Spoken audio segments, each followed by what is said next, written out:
magaalada muqdisho ee caasimadda Soomaaliya waxaa maanta ka dhacay arrin aad u foolxun oo loo geystay hooyo iyo sidoo kale aabba Soomaaliyeed ayna geysteen ciidamada dowladda Soomaaliya. dad aad u tiro badan ayaa arrinta foosha xun oo maanta muqdisho ka dhacday ka falceliyay, kuwaas oo u badnaa dadka ku nool magaalada muqdisho oo hadda la filayo in arrintaas maanta dhacday uu ka dhasho kacdoon aad u ballaaran oo sababi kara in madaxweynaha Soomaaliya Xasan Sheekh Maxamuud iyo ra'iisul wasaare Xamse labadaba xilka lagaga tuuri karo. intaa kula wadaagin arrinkaas maanta muqdisho ka dhacay iyo sidoo kale madaxweyne Xasan Sheekh oo maanta sheegay isaguna in ciidamo ka amar qaata dowladda Soomaaliya ay ka howlgalaan deegaanada Puntland. arrintaas iyadana waa in dul istaagi doona iyo sidoo kale qodobo kale dheeraad ah oo ay ka mid yihiin mucaaradka dowladda Soomaaliya oo maanta iyaguna arrintaas ka hadlay iyo sidoo kale dad aad u tiro badan oo iyaguna ka hadlay ayaan kula wadaagi doonaa arrinta maanta magaalada muqdisho ka dhacday oo aan fariir ku noqotay ummadda Soomaaliyeed. intaan kula wadaagin qodobadaas aan kula wadaagay intaan kula wadaagin qodobadaas oo dhammaystiran daawada wax ka codsanayna YouTube-ka ku soo biirto, subscribe dhahdo, muuqaalka la iga saarto, gambaleelkana furato si ay ku soo gaaraan warbixinada maalinlaha halka ku soo gudbino. haddii aan ku bilaabo magaalada muqdisho ee caasimadda Soomaaliya sanadkii u dhameeyay waxaa ka socday dhul boob ballaaran oo ay dowladda uu madaxweynaha ka yahay Xasan Sheekh Maxamuud lagu eedeynayay ayna waday taas oo dadkii deganaa dhulka ay dowladdu lahayd laga kicinayay, waliba si sharci darro ah looga kicinayay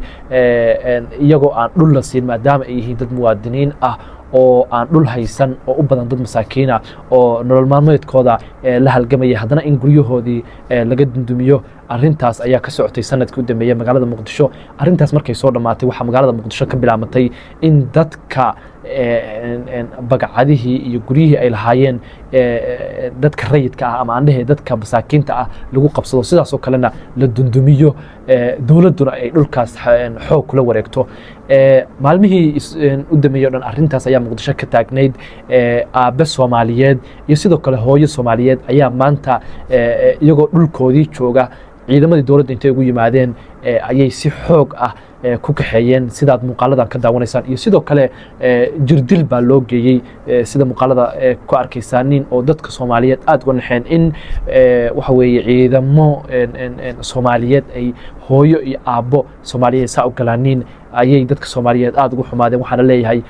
haddii aabbahaas duqda ah ama weyn da'da ah aan dhehe iyo sidoo kale hooyada da'da ah haddii sidaa loo galay qof walba oo Soomaaliyeed arrintaas waa ku dhici karta ayaa la leeyahay.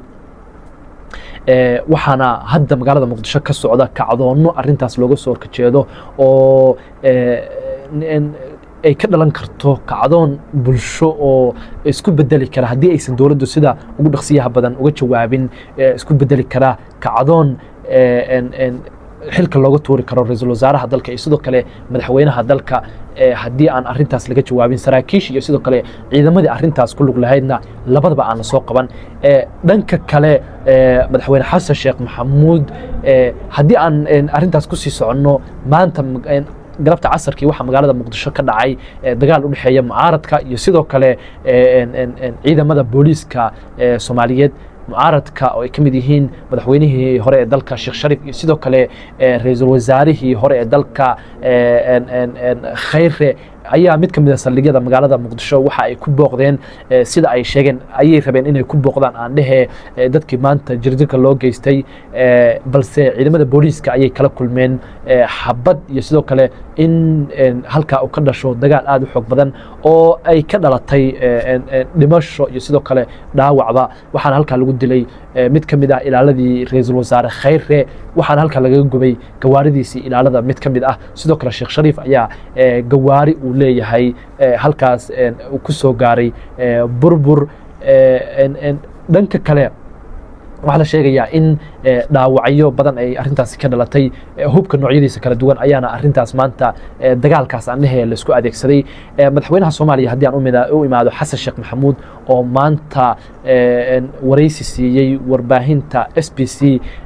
aan dhehe warbaahinta BBC ayaa sheegay in maamul goboleedka Puntland ay u joogaaniin ciidamo ka amar qaata dowladda Soomaaliya, kuwaas oo xilli walba oo dowladdu u baahato ay arrimaha ay ugu baahan yihiin deegaanada Puntland uga samayn karo. madaxweynaha waxa laga weydiiyey su'aal la weydiiyey ayaa ahayd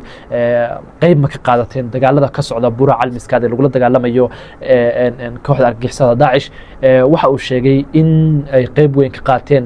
dagaalkaas sidoo kalena wuxuu yidhi ciidamada dowladda soomaaliya ay noo jooga deegaanada puntland dagaalka kama aysan qayb qaadan laakiin haddii loo baahdo ciidamadaas dagaalka way ka qayb qaadan karaanin dad badan ayaa arintaas faallooyin ka bixiyey oo leh ciidamadaas maxay yihiin dowladda u jooga dhowaan ayay ahayd markii qoraallo baraha bulshada lagu baahiyey ama sidoo kale madaxweynaha dowladda puntland oo hadlay uu sheegay in dowladdu ay ciidamo ka qoranayso deegaanada puntland taas oo rabto ciidamadaas oo ay rabto inay u adeegsato burburka puntland maantana madaxweyne xasan sheekh ayaa caddeeyey in ciidamadaasi ay u joogaan dadka qaar waxay leeyihiin waa ciidamo qoran oo aan meel gaara joogin balse